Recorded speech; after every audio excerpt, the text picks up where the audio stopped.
Hey guys, it's Annabelle and welcome back to my channel. So today I am going to do a bit of a first trimester review.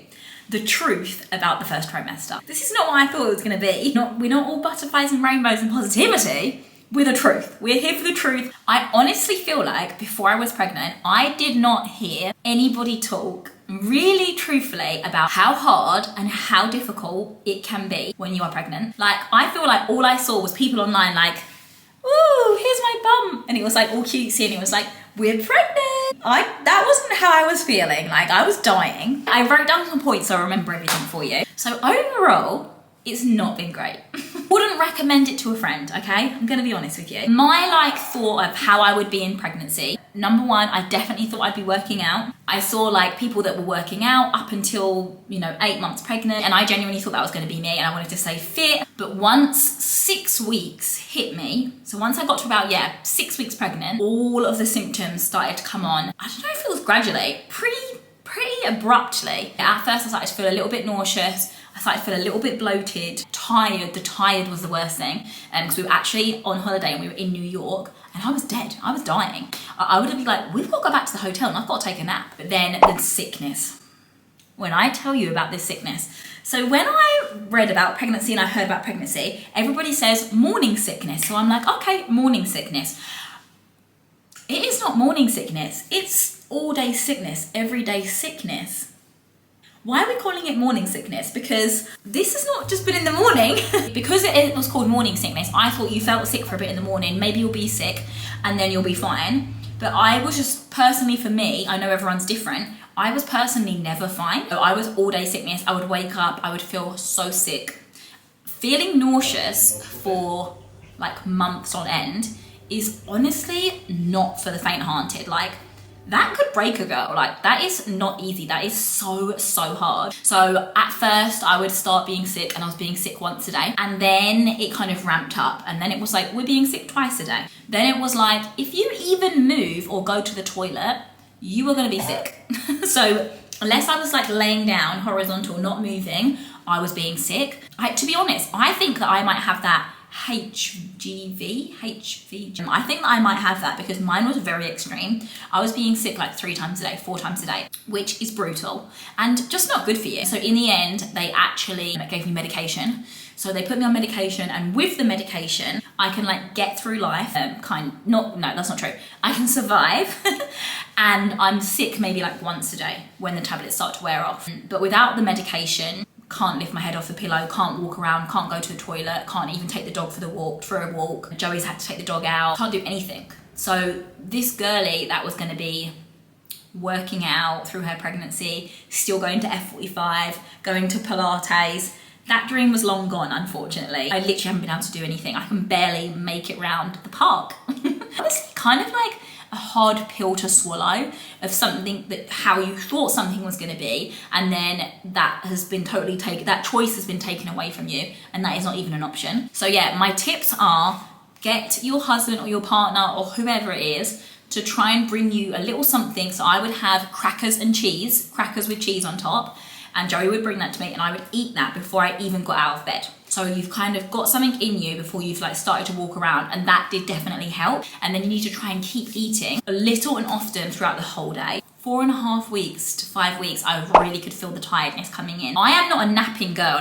I never am someone that would usually have a nap, but come 3 o'clock, I was like, goodbye. If I did anything, I'm like, thank you very much. I'm gonna sleep now. I would literally be falling asleep on the sofa in the middle of the day. Luckily for my type of job, I can do that and I can be flexible and I can work when I need to work. For the 9 to 5 girlies, I bow down to you. I literally applaud you.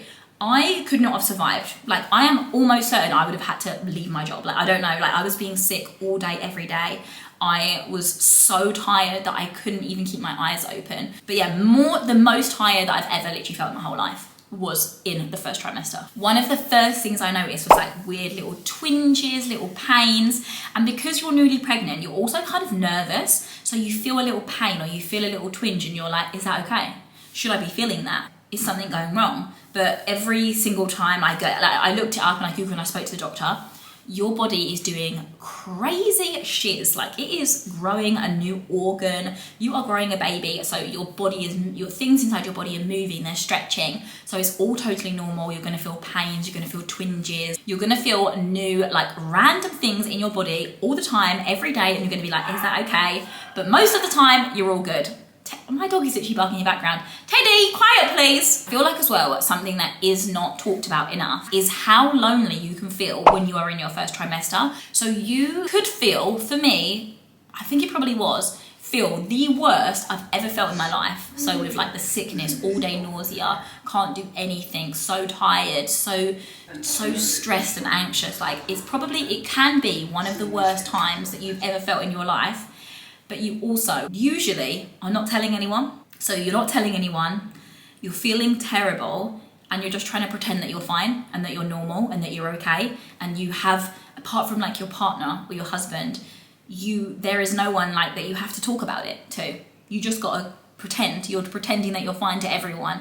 And that can be really lonely. Like when you're feeling so down, so sick, so tired. If you can, maybe like, I know that like people don't often want to tell people that they're pregnant in the first trimester, but if you've got like one friend or family member that you kind of don't mind knowing, you know, and they would be there for you, whether kind of anything went wrong or not, I feel like it is a good idea to kind of tell someone so that you've got a support system outside of your partner. Because not being funny, like they don't bloody know. Like, Joey doesn't understand what is happening with me. He doesn't understand what I feel like. So make sure you look after yourself. If you don't feel good, talk to someone, tell someone. Don't worry about like the status quo that you shouldn't be telling people. And I definitely felt lonely. So Joey actually went away on a work trip for 4 days, and I was so sick. I was in the stage where if I literally stood up and went for a wee, I was gonna be sick. If I needed to let the dog out, I was gonna be sick. And everything was like a challenge to just get up. So to be going through that on your own, and not one other person in the whole world knows that I'm pregnant. So I can't message my mum because I wanted to surprise my mum and tell her in person I was pregnant. Can't message my mum, my sister, any of my friends, anyone. Literally struggling so bad. But yeah, no, seriously, and in utter seriousness, that was such a low point for me. I was so low, I was so lonely, and you were just struggling by literally on your own. So just make sure you're okay, make sure you've got some support, and you've got this, you've got this. Lots of people mention in the first trimester like food aversions and like weird taste in their mouth. So a lot of people say that they have like a metal taste in their mouth. Luckily, I never had a metal taste in my mouth. In the first trimester, I didn't want anything like too greasy. I ate something or bit into something, I would just be like, no. Also, usually love Asian food. Like we love to go to Asian restaurants, Japanese, everything. And I just wasn't into it. I was just like, no. One thing that I have been obsessed with, Coca-Cola is a godsend. If you feel sick and you're pregnant, Coca-Cola is like chef's kiss. It comes to you, this lovely cold crispy Coke, and I'm just like, oh, can't get enough of it. Coke, obsessed. Jelly, this is very random. We are not at a kid's party, but we are having jelly. I have been eating strawberry jelly. I've been like, Joey, you better make me that jelly. Make me that jelly. And I'm sitting there with a bowl of jelly, watching Love Island. Watermelon, juicy, fruity watermelon, love that. Mood swings, I'm not the right person to ask about the mood swings. I guess I have been a little bit ratty, but could you blame someone who has been nauseous for like 7 weeks non-stop and just been throwing up? Also, something that I feel like people don't tell you, my clothes did not fit me almost instantly. So like 4-5 weeks pregnant, the baby's, you look on the app, yeah, the baby's this big, the baby's that big. And you think, okay, so my jeans don't fit me now and the baby's that big. Why? I googled it because I was like, how come none of my clothes fit me this early on? I was on holiday, I had outfits in New York, jeans, leather trousers, leather skirts. I couldn't do any of it up. And I was like, this is totally bizarre. The baby's something like a grain of rice. I was like, something here is not adding up. Whole body is just kind of bloating, it's expanding, your uterus is stretching, like everything's just getting ready to hold this baby. Almost straight away, your clothes don't fit you. I am gonna give the first trimester, I'm gonna give it a 3 out of 10. It's got a couple of points because like you find out you're pregnant, it's so exciting, but everything else, wasn't great. We started low, and then hopefully for the second trimester video, I can come back to you with better news. Also, just a disclaimer, some people literally have no symptoms at all. If you are one of those people, please don't tell me. Please don't tell me. My sister had literally no symptoms. She wouldn't have even known she was pregnant if like someone didn't tell her. She was like completely fine, completely normal. Be prepared that your life could be flipped upside down. If it's not and you're totally fine, amazing, great for you. But if it is, be prepared that you might not be able to do all the things that you did before. You might not be able to get up and tidy the house. You might need more help than what you had before. So just be prepared. It's all normal. All of these things are normal and you're gonna be okay. Thank you very much. Wouldn't recommend it to a friend. Love you and see you for the next video.